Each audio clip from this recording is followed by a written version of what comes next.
Hey guys, Vel here with my new Spectral Shield Throw Raider build. I absolutely love this build. There's something so satisfying about throwing your shield out there and watching it splinter and shatter enemies within packs. Spectral Shield Throw's DPS scales on the armor value of your shield, meaning your weapon won't be expensive like with other attack-based builds. This build is also fully converted into cold, which makes blowing up packs extra satisfying. Let's get into the pros and cons. It is a easy league starter and it scales well. Using the Leaguestart PoB with Poisonous Coction, it is easy to get through the axe and transition into Spectral Shield Throw with only a few cheap uniques. It is safe ranged gameplay. This build is ailment immune with 100% spell suppression, phasing, and 25k armor. We also freeze almost everything, including many bosses. Even with our health around 5k, we can tackle uber bosses just fine. It's something different. It's not your usual ranged attack build where you have to worry about your main hand weapon, which makes min-maxing this build much more interesting. Let's get into the cons. You have to aim.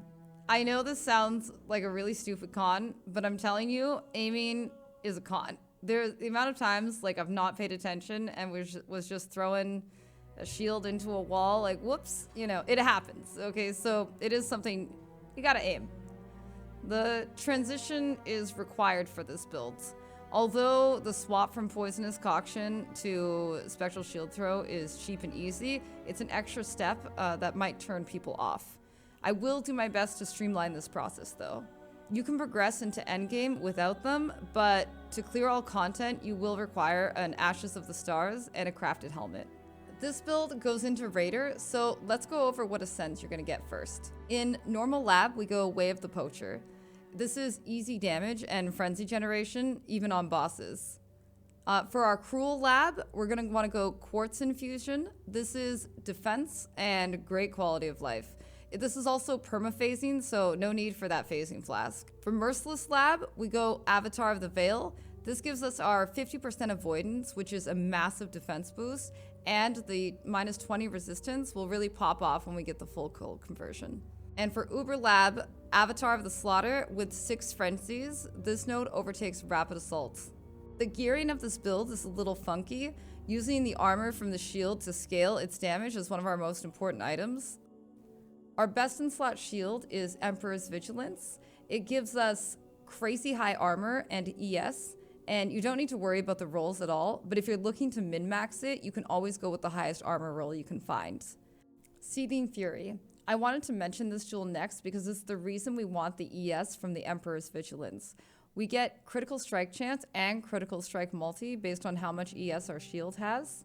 And since this jewel is also now only obtainable by corruption, we're going to want to get our hands on some Viridian rare jewels and get crafting them until we get what we need. So, onto the helmet. This is a fun crafting project. Ideally, we're going to want the highest armor base we can get, with the enchant Spectral Shield Throw fires 3 additional shard projectiles. Armor evasion bases do make it harder to roll because it adds spell suppression into the loot pool, so ideally pure armor is the way to go. If you can't find a Shaper or Elder base with the enchant, which to be fair, it probably will be hard to do, you can buy it just white with the enchant, and we can use the cheapest Conqueror Exalt to change the influence into the one we need. It's going to cost 1,000 blue life force to switch influences. So once your helmet is either Shapered or Eldered, you're going to get a Awakened Orb and use it on the opposite influence that you need and meld those two together. Don't worry about the rolls, just make sure that you're using the Awakened Orb on the helmet without the enchant and click it onto the helmet with the enchant. So now you should have a Shaper Elder influence base with your Spectral Shield Throw fires 3 additional shard projectiles. This helmet is mainly crafted with Essences of Horror. Essences of Horror on a helmet gives us 30% more elemental damage with socketed gems. We're gonna roll this until we hit a level 18 or higher hypothermia. Now, once you get the more elemental damage and the 18 hypothermia, you're going to ideally have an open suffix and an open prefix. If you don't have an open suffix, you will have to try to get yourself one. And you need the open prefix because your next step is to lock your suffixes, which is a prefix, with your crafting bench, and then hit the helmet with the crit craft with harvest, and pray that you get socketed attacks have 2% or more critical strike chance. This has a chance to roll socketed spells instead of attacks, so it can take a couple tries. If it does roll spells, you either have to YOLO and all or start again with the horror essences. So in the end, your suffixes should look like socketed gems deal 30% more elemental damage. Socketed gems are supported by level 18 hypothermia or more. Socketed attacks have +2 to critical strike chance or more. And at this point, you can just craft on life and go. Or if you really want to min-max, what you could do is lock your suffixes again and hit it with a Veiled Chaos. Now, it took me 2 locks and 2 Veiled Chaos to get +2 level of socketed projectile gems, which is absolutely huge for SST. In my case, with my shield, I do have increased area of effect. SST does not have an AoE tag, so that's a completely useless stat. I just happen to slam it on for a YOLO Exalt Slam, and that's what it is. It's not important whatsoever. Our amulet is going to be Ashes of the Stars. This is a pretty high value item for us because we use a few important alt quality items. Like alt Phantasmal Spectral Shield Throw is the biggest one. Also, the mana reservation and the +1 are really nice to have. For your weapon, you're going to want to get a Shaper Rapier base, preferably with the highest crit roll, which is an Apex Rapier. I just happen to have a Harpy Shapered Rapier, so I ended up using that. And you want to use Essences of Sorrow on it, and so you can get the damage penetrates, 8% cold res. The Shaper mod we're looking for is the gain, in my case, I got 20% physical damage as extra cold damage. And ideally, we'd like to get critical strike multiplier on here as well, and have an open spot to craft on the % cold damage. For our gloves, we're going to want an evasion or an evasion armor base so we can get some spell suppression. These gloves, we're going to need to get the 35% of damage converted to cold damage, which is a betrayal mod, as well as the 25% physical damage converted to cold damage. This will equal up to 60% of our fizz converted to cold, and we gain the other 40% from the mastery. The boots are pretty much an open slot. Again, we use evasion or armor evasion for some spell suppress. We want life on here, move speed, resist. You can craft these boots with Essences of Loathing to get up to 35% ailment avoid if you want, and also some Eldritch implicits. Ideally, some physical damage is extra cold and some action speed.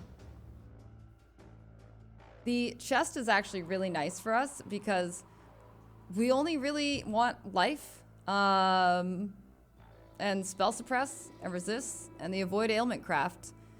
You can go for the temple mod of the life and % life.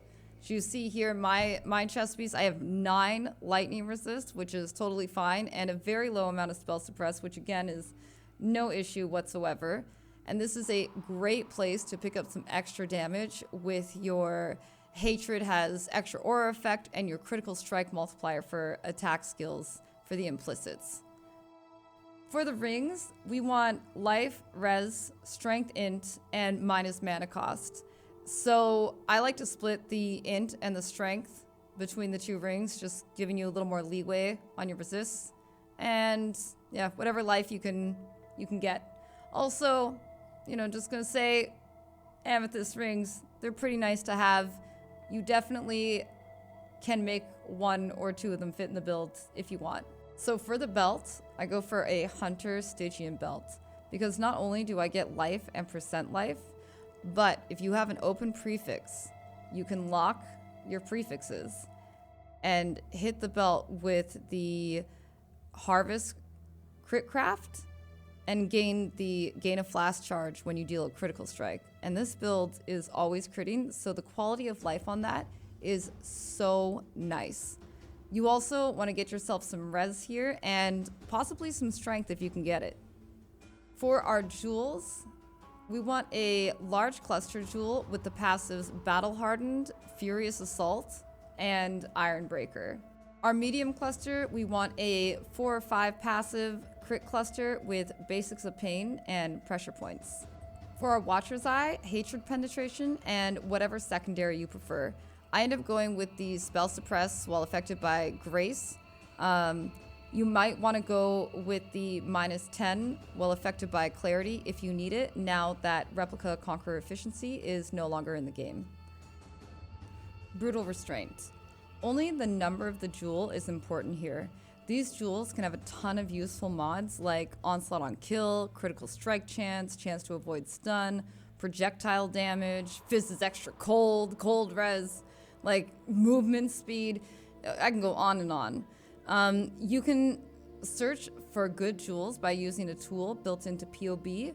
I'll have a video posted in the guide as well so you can learn how to use it. Last but not least, the Abyss Jewel. Now, normally I don't actually talk too much about the Abyss Jewels unless they're very important, and this one is so nice, I had to give it a little mention. You want to go for life, attack speed, and global crit multi.